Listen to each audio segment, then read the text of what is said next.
Ayan. At kasama na natin ulit silang tatlo. Yes. Welcome back. Kamusta yung labor niya? Parang bawang panganak. Dream ko nung bata ako.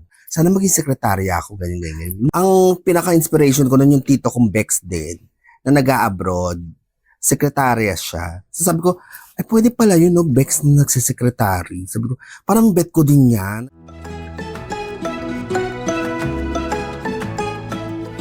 And last but not the least, na member ng Bex Friends, let's all welcome ang lasinggerang corporate Grabe woman, na. Taylor Swift! Yes! Hi! Kitty! Hello! Hello! Welcome ulit. Thank you sa pag-guest sa amin Sobrang dito. comfortable. You're welcome, of Mm-mm. course. And ngayon, ma-hotbed ka dahil ikaw naman talaga ang pag-uusapan natin. Ikaw ang highlight. Mhm. So, start natin yan sa childhood nyo. Mhm. Ano bang pangarap ni Kitty nung bata siya? Alam mo, nung bata ako, talagang simple lang yung, kasi syempre bata pa, hindi pa talaga broad yung ano mo. Ang pinaka-inspiration ko nun yung tito kong Bex din, na nag-a-abroad. Sekretarya siya. So sabi ko, ay pwede pala yun, no? Bex na nagsisekretary. Sabi ko, parang bet ko din yan. Kaya nung nag-aaral pa ako, ang focus ko talaga, sana maging sekretarya ako, ganyan. Yun lang talagang dream ko nung bata ako. And kamusta kayo nung bata kayo? Bibo ba kayo? Shy kayo? Feeling ko, oo, dahil elementary pa lang ako, yung mga girls na ang kasama ko, mga biba, mga matatalino,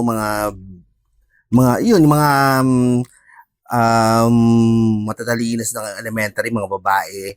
Tapos mga naglalaro kami ng mga patintero, mga Chinese garter. Yung mga ganun, simpleng yung dati, mga very 80s, 90s. Yung mga laro dati, wala pang mga cellphone, wala pang mga tab. So yun. So, nung bata pa lang kayo, parang one of the girls na talaga Oo, kayo. Bex na talagang feeling ko sa akin. Bex na talaga ako noon. Since elementary pa lang. Kasi mga girls na talaga ang mga tropa ko noon. Okay. And then sa family nyo naman, may kapatid ba kayo? Oo. 4 kami, ako yung panganay. Yung pangalawa is 1 year ahead lang, older lang ako, babae siya. PT rin siya. Okay. Pero ngayon nag-work siya sa isang pharmaceutical company. Pero matagal na siya doon. Yung pangatlo, Bex din siya. Yung brainy yun kasi nag-aral ng math yun sa UP. Wow. So teacher na siya ngayon sa States. Tapos yung pang-apat naman, brainy rin siya. Sa Germany siya ngayon nag-aaral nagtatrabaho as nurse. Wow. So, So 4 kami. ang tatalino nyo pala talaga lahat. Slight. Talagang matalino talaga yung family nyo. Nakakatuwa. Oo, medyo naman. And then, nung growing up, with your parents naman, kamusta yung family dynamic nyo? Actually, mas close ako sa mother ko. Mm. Sa mother ako close kasi ever since nung high school. Kasi hindi kami close ng father. Medyo ayaw niya ng mga Bex. Ito's dalawa pa kayo. So, naging close ako sa mother. Tapos, pero ngayon separated na sila. Nasa US yung ang father. Ang mother nandito lang siya sa bahay. So medyo, hindi rin naging open masyado. Pero, okay lang. Okay lang naman kasi ang mother naman meron siyang kasama. And every week na dinadalaw ko siya. Okay. Mm-mm. Tapos, nung nag-aaral naman kayo, di ba, kayo ni Miss O, naging magkaklase kayo nung high school. Tapos, nung college naman, ba't kayo nag-PT? Nung time na yun, nung 90s, in demand kasi ang PT. Okay. Siya ang in demand that time. So, ang sa akin ng aking ang mother ko, mag-PT ako. So, actually, mother ko may gusto mag-PT ako. So, yun, pinurso ko siya. Dahil Tapos, lang sinabi. Pero oo, kayo tsaka- mismo, hindi pa. Pero ako actually, ang ko talaga sa arts ako eh. Marunong talaga ako sa drawing and painting. So, more on fine arts dapat ako. So, sabi ko, parang wala naman din ganap ang fine arts. So, na lang ako. Or masscom. Pareho kami ng isang friend ko, si LT. Halos pare-pareho kayong tatlo ni Miss O, tsaka ni Tonton. Sabi din, pwede din talaga sila mag-mascom. Oo, yun talaga. I mean, kaya nga din siguro napunta kayo dito sa vlogging. Kasi, di ba, parang mascom din. Oo.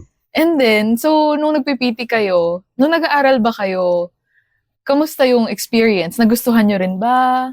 Oo, eventually nagustuhan ko rin siya kasi parang almost parang ka na nagdo-doktor pag PT, 5 years ka. Tapos, nagkaroon na din ako ng core doon ng friends ko na mga babae din. Tapos, actually, nasa ano na sila, almost lahat nasa US, nag-PT sila doon. So, yun, and yung talagang mapapag-aralan mo talaga yung anatomy about ng tao sa body. Nagagamit ko rin siya before kasi ngayon medyo nawala na sa ano ko dahil pag may nagkaka-stroke sa family, sa mga relatives, ako na yung nag-a-attend sa kanila noon that time. So, nagamit ko rin naman. At nag-work din naman ako sa abroad as PT. Okay. Oo, nagamit ko din siya. Sa Saudi ito? Oo, sa Saudi. Sa sa mga medical hospitals doon. Okay. So, yan natin yung parang order. So, after nyo gumraduate, ano yung naging first job nyo? Actually, 98, umalis na ako agad eh. Tita ko kasi nasa UAE. So, ano niya ako, yung parang, ang tawag doon, yung as tourist lang. Okay. So, tourist muna ako sa Abu Dhabi. Hanggang sabi ko, kailangan mag-work na rin ako kahit nandito ako. No? So, ang dami kong hinanapan na work. Meron akong fast food sa Subway. Nag-fast food ako doon. Anong work nyo doon? Crew. Nag-try ako mag-crew doon na maaga pa lang pala, gigising ka na pag mga crew na, di ba? So, hindi pala mahirap, hindi madali ang maging crew pala. Yes. Tapos, nag-PT ako, parang on-call sa UAE. Then, after no, sa Abu Dhabi pa rin, parang doon ko na fulfill na, parang sekretarya na. Nag-secretary ako sa isang British company. So yung dream British nyo. yung boss ko. Oo, sabi ko, ito pala yung at ganito pala talagang masaya pala pag masaya pala pag yung gusto mo yung ginagawa mo. So yun, hanggang sa naging ka-close ko yung boss ko na British, na gusto niya kung saan siya pumunta, dadaling niya akong branch ng office ng company. Wow. Hanggang sa London. Unfortunately, namatay siya. Oh. So, hindi na-pursue yung parang dream ko na yung UK, tsaka iba-ibang parts ng world. Yeah, pero at least yung dream nyo maging secretary, nagawa nyo. Na-fulfill ko naman for a time. Yeah. Gano'ng katagal yon? Nag-work kasi ako sa Abu Dhabi, sa Middle East for 15 years eh. Tagal din. Tapos nag-Saudi ako, nag-work din ako dun sa isang plant. Major plant siya ng petrochemical. So, basically siya yung raw material ng lahat ng mga gamit ng mga nakikita mo, plastic, bottles, mga lahat ng gamit sa pambahay or sa everyday life mo, yun yung raw material niya.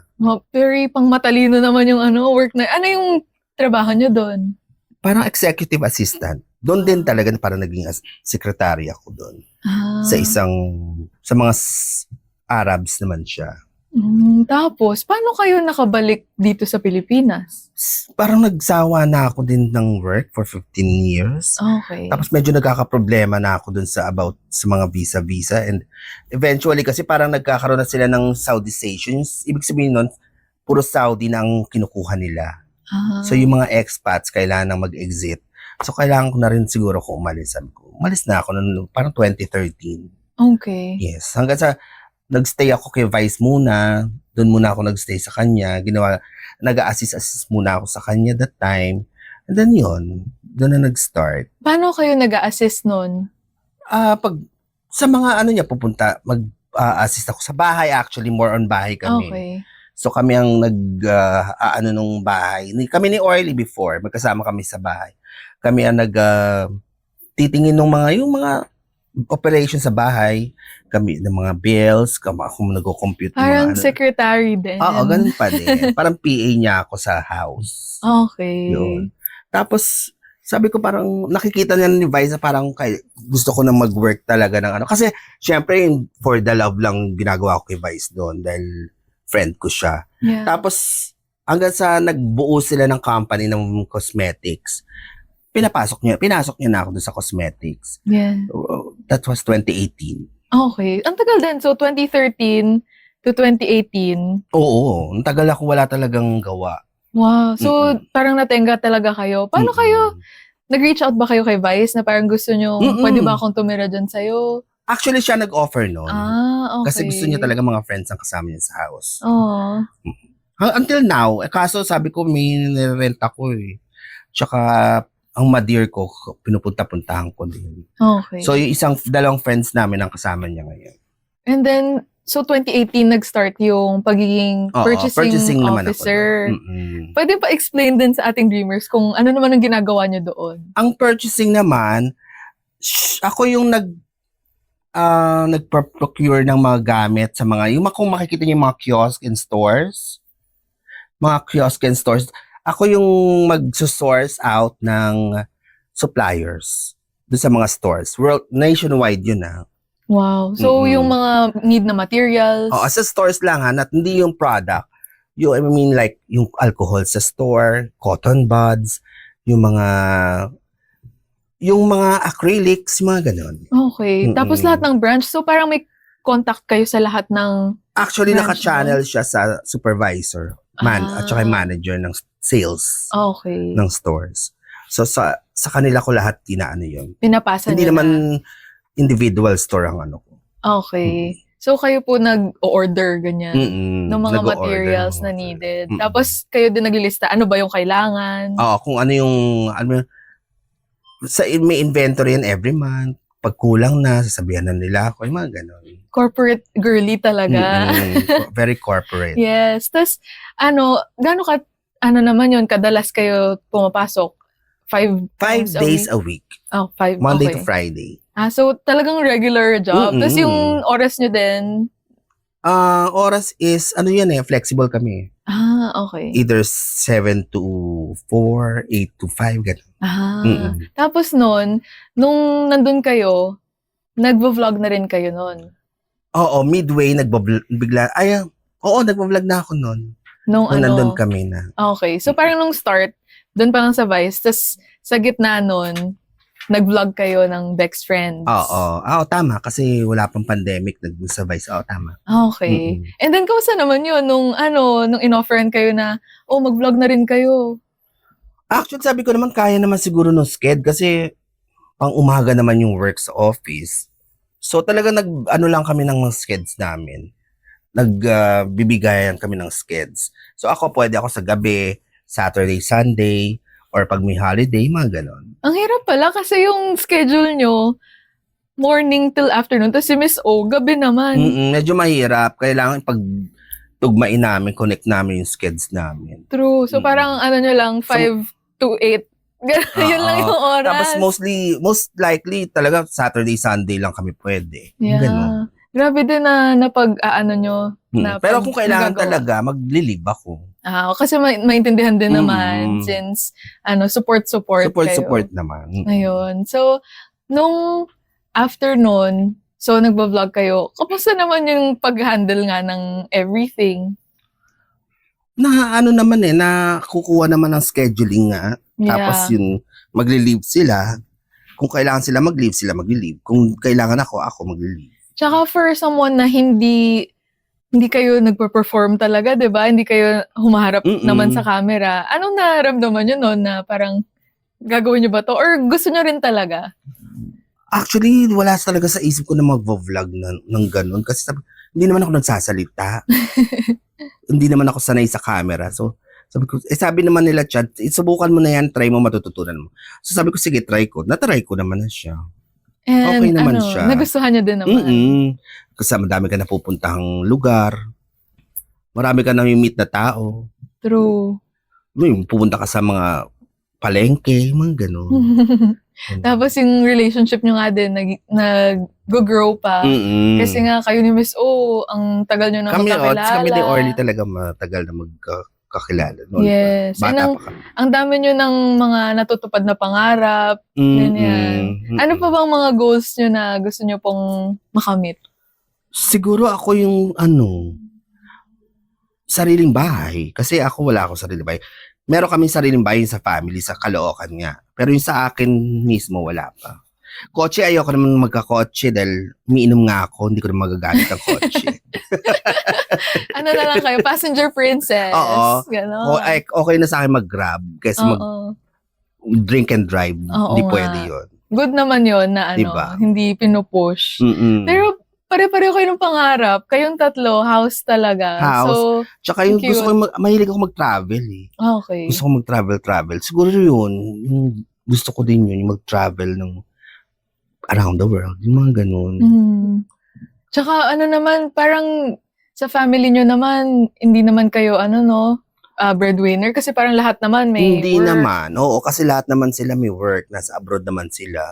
So, toka-toka na lang ng mga doon Mm-mm. sa bahay. Yeah. Mm-mm. Ano na lang ang ma-advise nyo sa mga tao na gusto ngang ipagsabay ang corporate tsaka comedy or kung anumang arts ang gusto nila?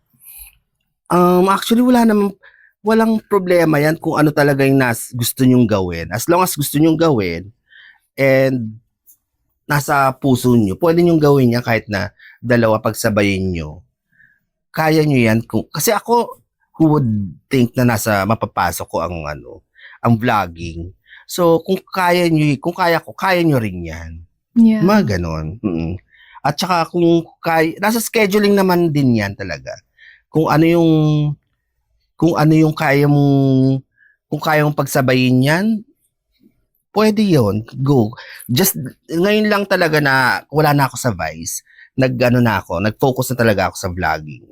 Nag-quit kayo Mm-mm. recently lang din. Recently lang, May. Dahil gusto nyo na rin talagang mag-focus dito. Oo, tsaka medyo malayo na yung office eh. So, parang di ko na kaya yung ganung travel. Okay. Mm. Magte-Taylor Swift na lang kayo na. Maganda na lang ako sa vlog. Yes, love it. Diba? Ganda naman talaga. Tsaka nung birthday niya, di ba, nag-roomie kayo. Marumi. Golden, K-pop Demon Hunter. Demon Hunters. Yes. Mm-mm. So, ngayon ba, gusto niya nang drag o Ay, cosplay? hindi. Diyos ko, Hindi. 50 na ako, hindi ko na pwede. Why not? Why not? Oo. Pero ano bang hobbies nyo pag hindi kayo nag-vlog or nag-work? Cooking. Ah. Mahilig ako mag-cook. Mm-mm. Anong mga dishes? Ang favorite ko talaga yung sa ng mga lola ko, yung morcon. Ano yun? Yung meat na nakabalot siya ng may hotdog, may egg, yung gano'n. Parang hamonado. Parang ganon. Mm-mm. Okay. Yun. Yun yung favorite nyo. Mga Filipino food ba yung usually ginagawa? Filipino food. Minsan nag-experiment ako. Minsan sa vlog makikita nyo, nag-experiment. Nilagyan ko ginagaya ko rin naman yan sa YouTube. Minsan may mga alak. Yung Syempre may alak. Yes, kailangan key ingredient yung alak. And gusto ko palang itanong din, kasi nga mahilig kayo uminom. Bakit? Like, ano ba siya? Way to entertain yourself? Or Feeling ko yung sa outlet ko siya para maalis ko yung stress. Pag iinom ka kasi tawa lang ako ng tawa. Yung tutulog ko lang siya. Feeling ko siya yung outlet ko nang ma-release ko yung tension, yung stress. Lalo na pag merong problema or na-stress ako talaga dati sa office. Mga ganon. parang, Sa love life. Yung mga ganon. Isa din ba yun Pero syempre ngayon nag-tame down na kami dahil nga ang age, 50 na. Yeah. Mm-mm. And isa din ba sa goal nyo yung magka-love life din talaga? Parang ever since yun din, gusto nyo ikasal, diba? Oo, pero hindi na. Wala na akong Hindi break. na. Hindi ko na masusupport yun. Pero yun yung naging Pero goal syempre nyo talaga. masaya pag may love life. Oo. Mm-mm. Yun yung nagpapahappy sa inyo. Mm-mm. Bukod sa cooking, pwede yung paglutuan. Oo. Ganon. Dati nung may kasama ako sa house, ako talaga na nagluluto doon. Oo. Nakakatuwa naman na to get to know each of them one by one deeper. So thank you po sa pag-share Thank you. ng story. And I-invite na ulit natin yung dalawa para samahan tayo dito sa bed. Ayan. At kasama na natin ulit silang tatlo. Yes. Welcome back. Kamusta yung labor niya? Parang bawang panganak. Ayan. So, ang pag-usapan naman natin is, kamusta yung naging friendship nyo throughout the year? So, 5 years kayo, more than, paano nyo na-maintain yung strong friendship nyo? Alam mo, hindi naman nawawala sa amin ng tampuhan tsaka away. So, siguro, pag may mga times na nagkakaganong kami, si Miss O, halimbawa, nakatampuhan ko, may way kami kung paano kami magkakaayos. Si Mami naman, si Miss O nag-aayos. Parang siya yung kumakausap sa amin dalawa para magkaayos kami. Siguro, kailangan lang palagi sa friendship, may isang friend na hindi papanig sa dalawa. Kailangan may nasa gitna siya yung mag-aayos para sa dalawa. Parang mediator, Mm, ganon. Kaya naman, Miss O. Yun. At saka yung dapat nag-uusap palagi. Diba? Para at least nare-resolbahan kung ano man yung problema, yung gusot. Kasi lahat naman ako, naniniwala ko yung na lahat nakukuha sa magandang usapan. Diba? True. Yun. Communication is key. Correct. Totoo ka. Bakit? Magandang usapan. Kasi si Miss O, pag maganda yung usapan, okay. Sa bigayan ba yan? Yan. Tama din naman, as manager, ganon. Tuloy How po ba about- natin? Kayo, Miss Kitty. Siguro sa akin, i-accept na lang namin yung kalukalukahan namin. Kung ano yung katsakahan sa amin. Tanggapin yung each Yun na siya other's eh, parang flaws. ganyan, Diba? ganun talaga siya. Sabi nga nila, yun daw ang totoong pagmamahal. Hindi yung hinahanap mo sa kanya yung gusto mo, kundi tanggapin mo kung ano yung meron, kung ano siya. Ang ganda. Kung sino siya, di ba? Kasi kung pipilit mo hanapin na dapat ganito siya, hindi talaga magkakagano. Kasi iba-iba kami ng kanalakihan, iba-iba kami ng, iba-ibang way ng pagpapalaki sa amin ng magulang namin. So, pag hinanap ko yun, may stress ka, ikaw ang kawawa. Diba? True. And dahil dyan, ano naman ang message nyo? Ito na, sentimental. Para sa isa't isa. Simulan natin, message nyo, Miss O, para kay Tonton. Yan. Yung camera natin, diba? Yes, yes. Hindi, kaya i-continue nyo lang yung pagiging ganyan. Yan, sarapin mo yan, oh. Oo, yung pagiging basiyahin, bubbly, pero iwasan mo na yung pagiging tamad sa pagtingin ng mga Message, kinamento messages. ko nga sa kanya kanina. Kasi tamad talaga siya tumingin ng Sabi ko messages. sa kanya, Kaya hindi ko alam, hindi mo tuloy alam kung, sorry ha, nangyari kasi ito, parang minessage ko siya, isang araw na, hindi pa siya sumasagot. May ganun sabi Yung ko sa kanya. nabwisit na talaga ako, nakuha na niya yung inis ko, yung pikon ko. May Yun lang ganun naman. sabi Pero ko siya sa talaga kanya. yung siya yung sa amin, yung mapang-asar. Yun yung gusto ko sa kanya, siya yung mapang-asar, yung gano'n. Yun nga, sabi ko rin magaling sa banter talaga, na Yes. teddy bear, ganon. Mm. Very cute. Ayun lang, yun nga, yung sabi ni Miss O, yung pag-reply, ganon. Oo, sabi ko sa'yo, di ba? Sakit ko yun. Oo. Yung sabi ko sa kanya, nare-replyan ko sa utak ko lang. Pero Di pa pala. Talaga. How about you, Miss Kitty, para kay Toton? Siguro para sa dalawa na sa kanilang dalawa, about sa health na lang siguro kami. Healthy kasi yan. Oo, healthy ako na sila hindi. Oh, wow! Naman! Kasi ang taba-taba niya na. Hoy, pero yung labs ko, okay naman. So, Ha? tapos na kinontra yung page. And then Dahil, yun nga, ano, sa health health. niya kasi, pero napapapayat na siya. Si Orly din naman kasi 50 na kami, so kailangan siguro. At saka, kung kailan ka nag-50, tsaka ka nanganak, no? So sa health Ang ako. tawag sa ganyang Maternity? hindi yung kanyang panganganak ng ng may edad na Ano to? Menopause. menopausal Baby. baby. Yeah. Miracle baby. What about for, Miss O naman, Tonton? Ako, alam mo, I'm happy na nakikita ko na sobrang okay siya sa family niya. Yung, kumbaga, sobrang very, very good provider si Miss Os. Yun tuloy niya lang din yun. Kasi, syempre, di ba? Sino bang kakampi natin at the end? Family. So, I'm happy for her. Yeah. Na nagagawa niya for her family. Okay. And Kitty for Miss O, yun din. Baka Oo, meron bang yun, extra? health. Kasi, ang tagal nyo na magkaibigan. Baka may gusto ko pang sabihin. Wala, yun lang naman yung sa health, tsaka yung kung bilisan pa niya kumilos, kasi mabagal siya kumilos talaga. Medyo na-relate siya, lagi. So siguro yun lang, yung mga points. Yung message niya, sermon. Oo nga eh. Parang panlalait. So yun lang. Okay. Kasi alam nyo na yun. For sure, marami na kayong mga heart-to-heart. Ganyan. And ano naman, for Kitty, Tonton. Ako, ang masasabi ko, Miss, kay Mami, okay na talaga, nagiinom na talaga siya. Siguro, mas buwasan na ng konti. Siyempre, para mas matagal tayo magkakasama. Bawasan mo rin pagkain mo, tonto. At saka, hindi, yun yung good thing about her. Parang, so nonchalant siya. Kumbaga parang ang feeling ko naman ang relax ng utak niya kasi hindi lahat ng bagay pinakikialaman niya. Mag-away bala kayo. Di ba, gift yun eh. Yung gano'n niya. Yung may pagka-nonchalant. So, okay, yun lang. Sana maging buwasan mo yun ang inom mo para longer life. 2 days na kami inom. Pero straight. 2 days Totoo straight. ba? Hindi hindi totoo yun. Birthday ko, tsaka everyday. Pero sabi Sarap niyo lang po, din. di ba, na lesson naman na. Dahil Weekend na lang.